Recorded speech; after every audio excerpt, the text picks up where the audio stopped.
Hey, welcome back to Why I Hate Being a Wife. I'm your host, and today we need to talk about something that's literally always running in the background of my brain. The mental load. You know what I'm talking about, right? That constant, exhausting, never-ending stream of thoughts about everything that needs to be done, remembered, planned, anticipated, and managed. It's the reason you can't relax even when you're sitting down. It's the reason you're thinking about dinner while you're still eating breakfast. It's the reason you wake up at 3 a.m. remembering that you need to schedule a dentist appointment and buy a birthday gift and sign that permission slip. It's the reason you're fucking exhausted, even when you haven't physically done anything. So let me start with a pop quiz and be honest with yourself. Who knows when the kids' next dentist appointments are? Who knows or remembers your mother-in-law's birthday? Who notices when you're running low on toilet paper before you're actually out? Who knows what's in the fridge and what needs to be bought at the store? Who remembers that picture day is Thursday and the kids need to wear something specific? Who tracks when bills are due? Who knows everyone's shoe sizes? If you answered me to all of those, or even most of those, welcome to the mental load. You're already living it. And I'm willing to bet your husband didn't answer me to any of them. So let's talk about what the mental load actually is, because a lot of people hear that term and don't really get it. They think it's just about being busy or having a lot to do. But it's not. The mental load isn't about tasks themselves. It's about knowing the task exists in the first place. It's about being the person who has to remember, plan, anticipate, and coordinate everything. It's about being the household's project manager, executive assistant, scheduler, inventory manager, and IT department all rolled into one. It's not just doing the laundry. It's remembering that the laundry needs to be done, noticing when someone's running low on clean underwear, knowing which clothes can go in the dryer and which can't, keeping track of what needs to be folded and put away, and making sure it all happens before someone runs out of something they need. It's not just grocery shopping. It's tracking what's in the fridge, what's running low, what's about to expire, what everyone likes to eat, what you're going to make for dinner this week, what ingredients you need for those meals, and remembering to actually buy them while also staying within budget. It's not just making a doctor's appointment. It's knowing that the appointment needs to be made in the first place. Finding a time that works with everyone's schedules. Remembering to call during business hours. Filling out the paperwork. Making sure insurance is up to date. And following up if something's needed. The mental load is the invisible work of thinking about all of this constantly. And here's a part that makes me want to scream. My husband will do some things if I ask him. He'll help if I tell him what needs to be done. in some cases. He's not completely refusing to participate, but why do I have to be the one who knows to ask? Why is the remembering, the planning, the anticipating all on me? Why am I the only one running this constant background program in my brain? Let me give you some examples of what mental load work actually looks like, because I think a lot of people don't realize how much of this is happening all the time. Well, you tracking everyone's schedules, knowing when your husband has that work thing, when the kids have practice, when school gets out early, when you have your own appointment, and making sure none of it conflicts. And if it does conflict, you're the one who has to figure out how to make it work. Meal planning, not just cooking dinner, that's a task. Meal planning is knowing what's in the fridge, what needs to be used before it goes bad, what everyone likes and doesn't like, what's quick enough for busy nights, what's healthy enough that you're not just feeding everyone garbage, and what you can realistically pull off given your time and energy. Managing the household inventory, knowing when you're running low on toilet paper, paper towels, laundry detergent, dish soap, trash bags, light bulbs, batteries. Not just noticing when you're out, anticipating before you're out so you don't run into a crisis. Remembering important dates, birthdays, anniversaries, holidays, school events, picture day, pajama day, field trip, permission slip deadlines, when taxes are due, when registration opens for that thing, when a car inspection is due.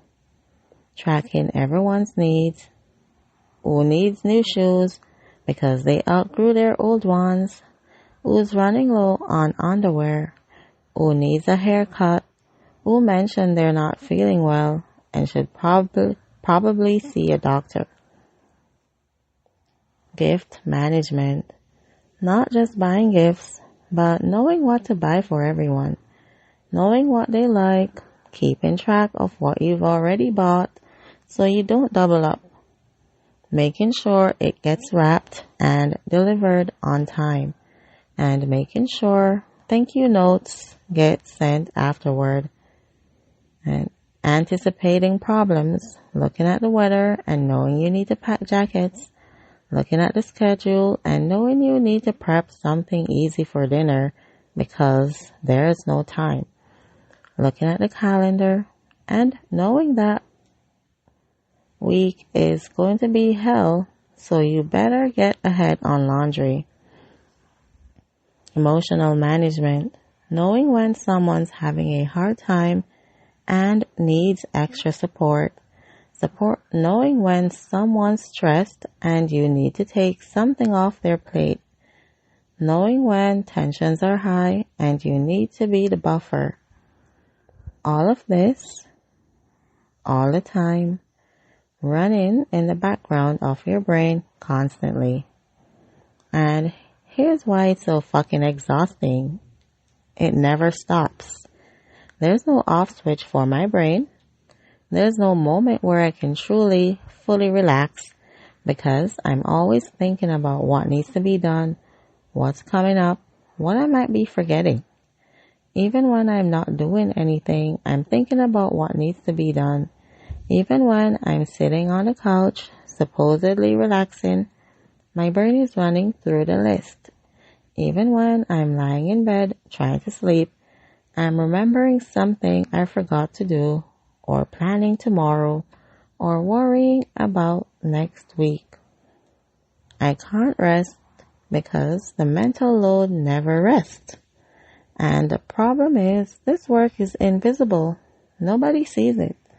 Nobody values it. Nobody thanks you for it. If I cook dinner, at least there's a tangible thing that happened. There's a meal. People can see it and eat it and acknowledge it. But if I plan dinner, if I remember that we're out of chicken and add it to the grocery list and figure out what else we need this week and think through which nights are busy and which meals make sense when nobody sees that. That's invisible. That's just me thinking.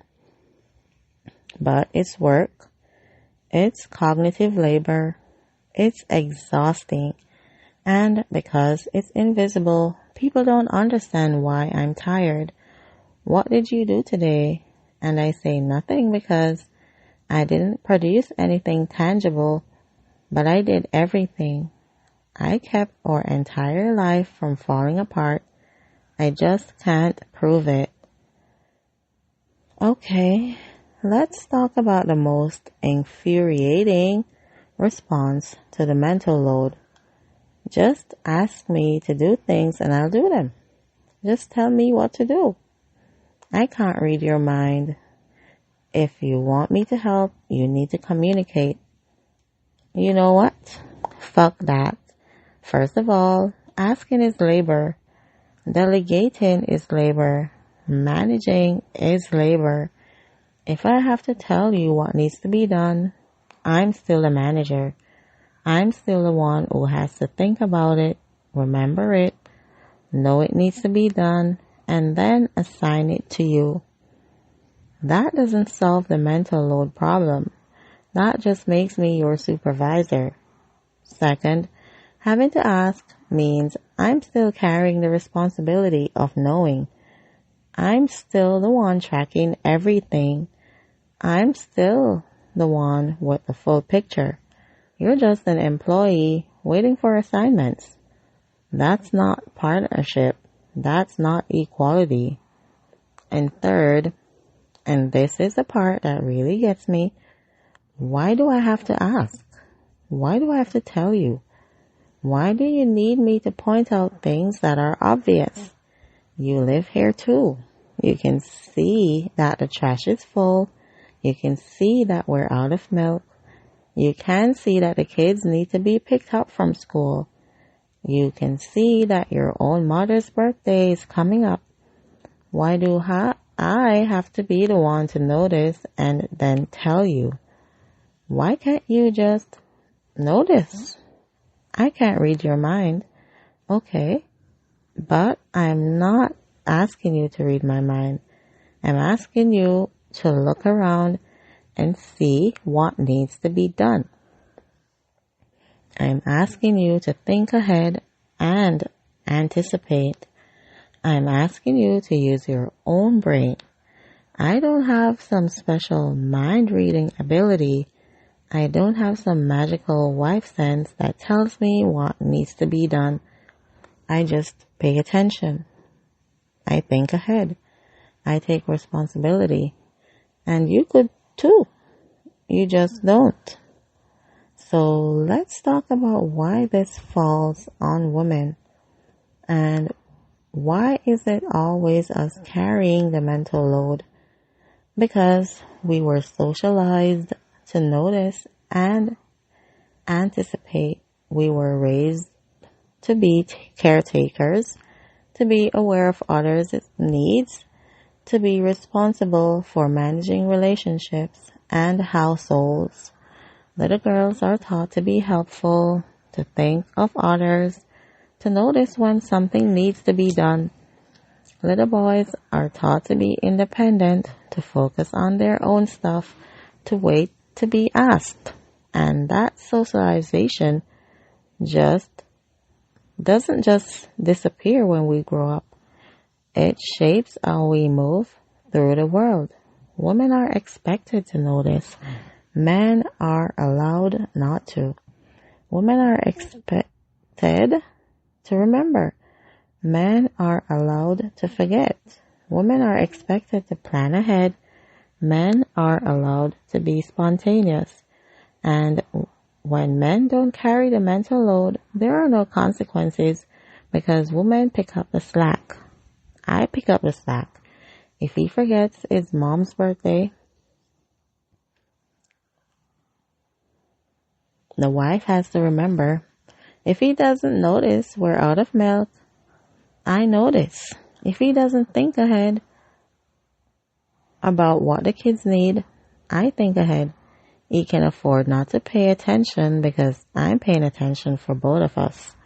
And society doesn't expect him to know these things. Society doesn't judge him for forgetting or not noticing. That's what wives are for, right? To remember the things he doesn't have to think about. But if I forget something, if I don't notice, then I failed. Then I'm dropping the ball. Then I'm not doing my job as a wife and mother.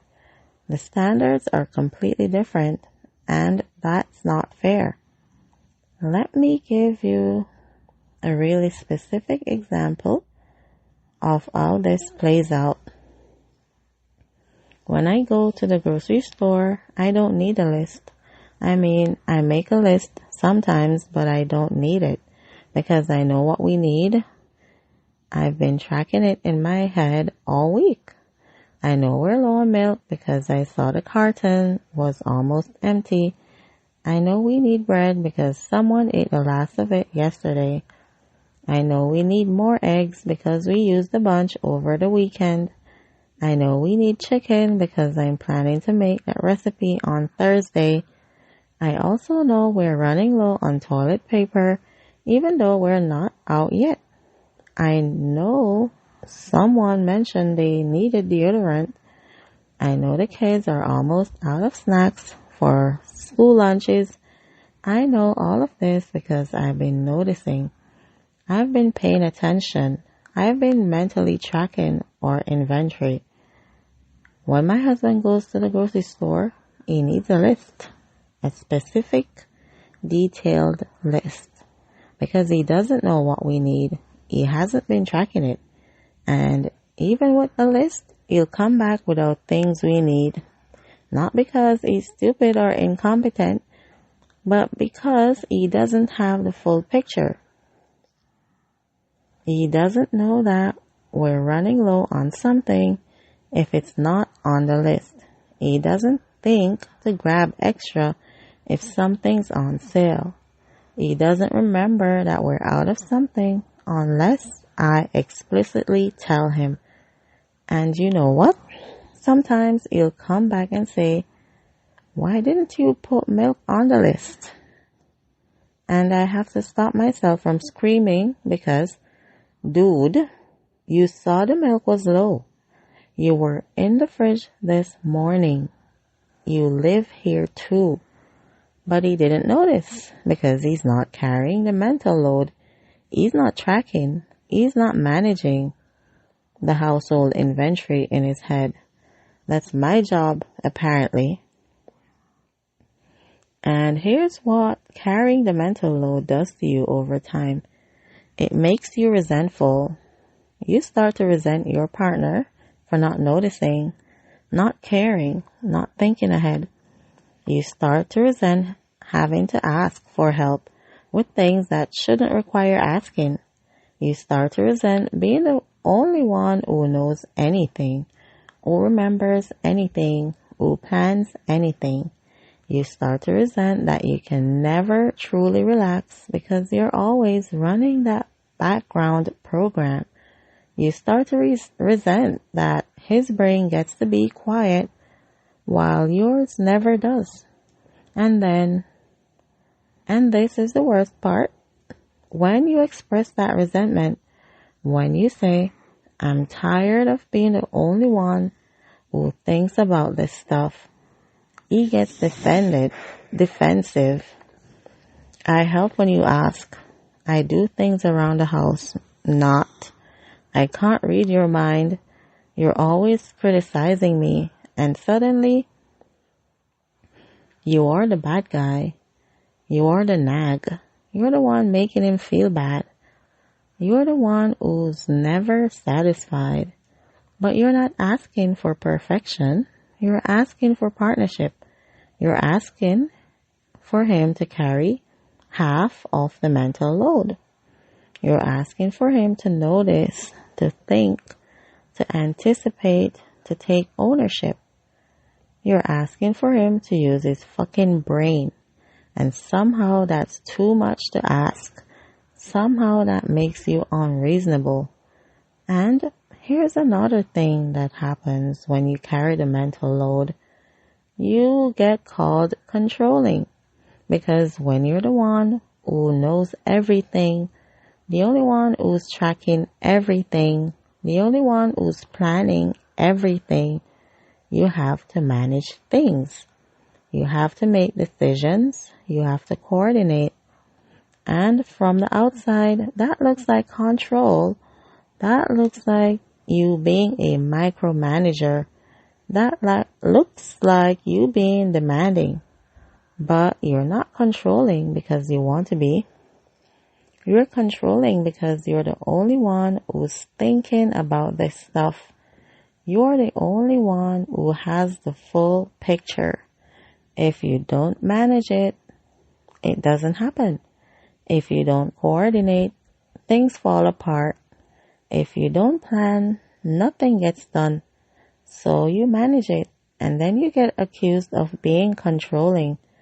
But if you don't manage it, if you step back and let things fall apart, then you're failing. Then you're not taking care of your family. Then you're not doing your job. You can't win. Either you carry the mental load and get called controlling, or you don't carry it and everything falls apart and you get blamed for that too. So let's talk about what actual partnership would look like when it comes to the mental load. It would mean both people noticing what needs to be done, both people thinking ahead and anticipating, both people taking initiative without being asked, both people carrying the responsibility of knowing what needs to happen. It would mean him knowing when his own mother's birthday is without you reminding him. It would mean him noticing when you're low on milk and adding it to the list himself. It would mean him thinking about what the kids need for the week without you having to tell him. It would mean you're not the household manager, you're both managing the household together. It would mean the mental load is split. He's running his own background program. He's tracking things in his own head. He's anticipating and planning too. It would mean you're both noticing, both remembering, both thinking ahead. It would mean you can actually relax sometimes because you're not the only one responsible for keeping everything together. That's what partnership looks like. And that's not what I have. What I have is me carrying the entire mental load and him helping out when I assign him tasks some of the time. That's not partnership. That's me being the manager and him being the assistant. And I'm tired of it. The mental load is invisible. It's unpaid. It's unending. And it's killing me. And I'm tired of pretending it doesn't count as work. I'm tired of pretending it's not exhausting. I'm tired of pretending it's fine that I'm the only one carrying it. So next time someone asks you, what did you do today? And you say nothing, I want you to stop and actually think about what you did. You remembered things, you planned things, you anticipated things, you managed things, you coordinated things, you tracked things, you did everything. You just can't prove it. And that's the problem with the mental load. It's invisible, but it's real. And it's exhausting. And if your partner tells you to just ask when you need help, I want you to tell him this. I don't want to ask. I want you to notice. I want you to think. I want you to care. I want you to carry half of this load instead of waiting for me to assign you tasks like you're my employee. Because that's what partnership looks like. Not one person managing and the other person helping. Both people noticing. Both people thinking. Both people carrying the load. Alright, that's it for today. Next time we're talking about weaponized incompetence. When I don't know how, it's actually just I don't want to learn, because then it'll become my job. Until then, remember, the mental load is real work, and you're not crazy for being exhausted by it. This is why I hate being a wife. I'm your host, and I'll see you next time. Peace.